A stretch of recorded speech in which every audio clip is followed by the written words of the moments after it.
95 kilodan 68 kilogacha ozishimni shu ichimliksiz iloji yo'q edi. Qizlar bilaman, sabr bilan dieta qilayotganda kundan-kun tarozida minuslarni ko'rib xursand bo'lamiz ammo ba'zida dieta sabab juda holsizlik yoki mutlaq energiyasizlikni sezishimiz mumkin.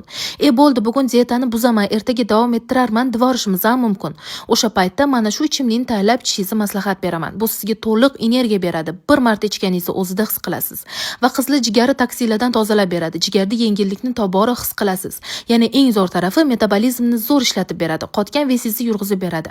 Buni kuniga 1 stakandan ichsangiz yetarli. Qizlar to'g'risini aytsam, meni ozishimning yana kichkina siri bor. Bu ham bo'lsa o'zim uchun kichkina bo'lsa ham nimadir sovg'a qilish, shunaqa qilib o'zimni rag'batlantirib turaman. Bu juda zo'r yordam beradi, ishoninglar. Bu safar men o'zim uchun Tesoro de Orient parfyumlarini sotib oldim. Italiya mahsuloti. Tesoro de Orient iforlariga anchadan beri muxlislik qilaman to'g'risi. Bularni Korzinkadan, Makro supermarketlardan va Eva Yeva do'konlaridan olsanglar bo'ladi va hatto o'zim marketdan zakaz qilishinglar ham mumkin. Bu safar men Tesoro de Orientning yangi mahsulotlarini oldim. Qo'l uchun krem, body krem va tana uchun sprey ham oldim. Buni sepgandan keyin ham hidi kiyimlarda qolar ekan va hidini keyin ham zo'r ochib berar ekan.